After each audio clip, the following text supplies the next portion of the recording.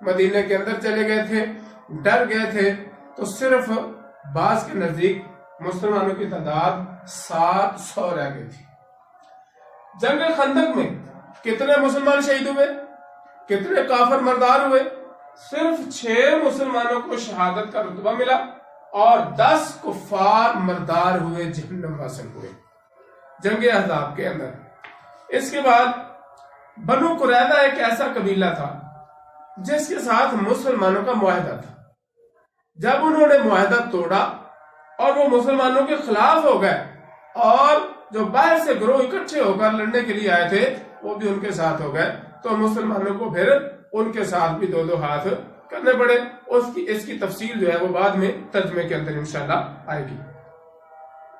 اب ایک اور کوشچن پیدا ہوتا ہے کہ یہ جو اتنی گہری، اتنی چوڑی اور اتنی لمبی نہر کھودی گئی تھی، خندق کھودی گئی تھی، کیا کوئی کافر اس کو عبور کر سکا یا نہ کر سکا؟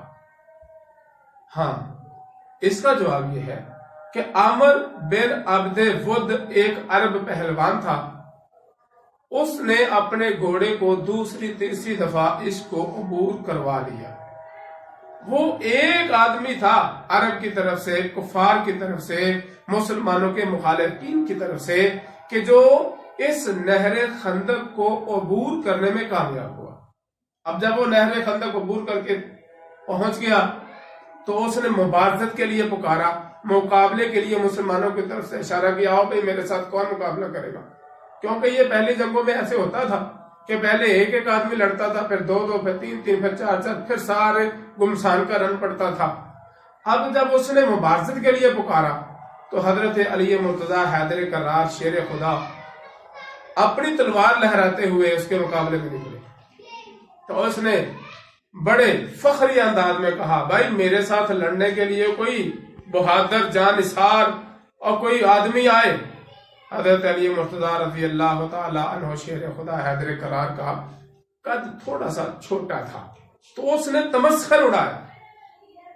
حضرت علی مرتضی رضی اللہ تعالی عنہ نے فرمایا، آپ صلی اللہ علیہ وسلم کے نور نظر، آپ صلی اللہ علیہ وسلم کے آنکھوں کی ٹھنڈک، بہادر ترین انسان کہ جن کے ہاتھوں پہ اللہ کے نبی جب جھنڈا دیا کرتے تھے تو فتح ہو جایا کرتی تھی۔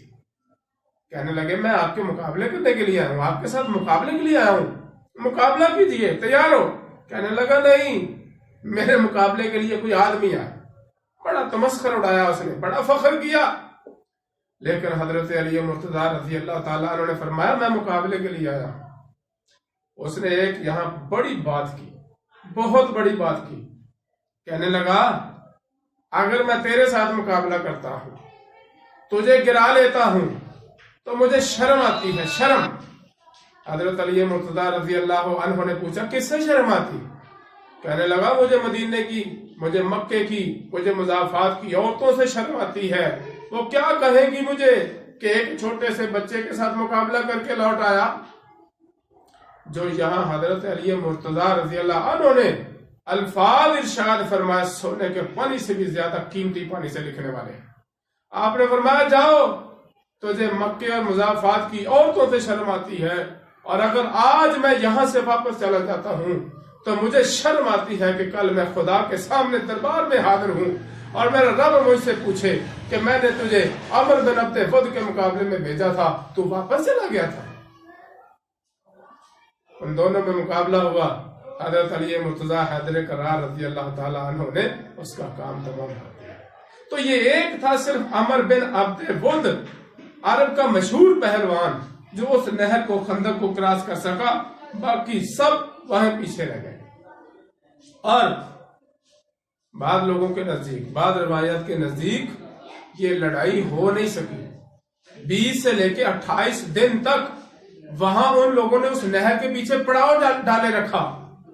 پھر اللہ تعالیٰ نے تیز ہوا بھیجی، اس کے ساتھ بوندا باندی بھیجی، اس کے ساتھ مسلمانوں کی فرشتوں سے مدد فرمائی، اور یہاں تک تذکرہ ملتا ہے کہ جب تیز ہوا آئی، جب اس میں بوندا باندی آئی، جب فرشتوں کے لشکر آئے، جب ان کے خیمے پلٹ گئے، جب ان کی ہنڈیاں الٹ گئیں، جب ان کی سواریاں واپس مکے کی طرف بھاگ نکلی، تو پھر وہاں کوئی کافر نظر نہ آیا، سب اپنے غصے بارے سمیت واپس پلٹ گئے۔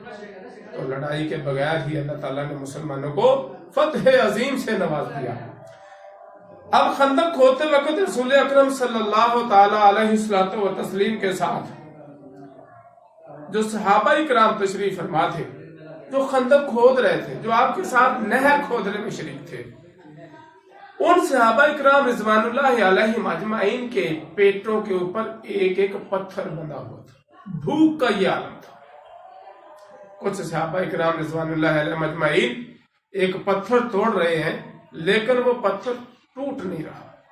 تو وہ صحابی نبی کریم صلی اللہ علیہ وسلم کے پاس آئے اور کہنے لگے کہ حضور یہ پتھر ہم سے ٹوٹ نہیں رہا۔ آپ صلی اللہ تعالی علیہ وسلم نے اس پتھر پر 3 ضربیں لگائیں۔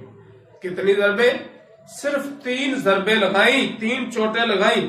جب آپ نے پہلی ضرب لگائی، پہلی چوٹ لگائی، تو آپ نے فرمایا جاؤ، ایران کی کنجیاں تمہیں دے دی گئی ہیں، ایران کی چابیاں تمہارے ہاتھ میں آ گئی ہیں۔ آپ نے دوسری چوٹ لگائی تو فرمایا جاؤ، یمن کی چابیاں کنجیاں تمہارے ہاتھ میں آ گئی ہیں۔ اسی طرح جب آپ نے تیسری ضرب لگائی تو فرمایا جاؤ، شام کی کنجیاں، شام کی چابیاں بھی تمہارے ہاتھ میں آ گئی ہیں۔ صحابہ کرام رضوان اللہ علیہم اجمعین سمجھ گئے کہ نبی مکرم کی زبان اطہر سے نکلے ہوئے الفاظ کبھی جھوٹے نہیں ہو سکتے۔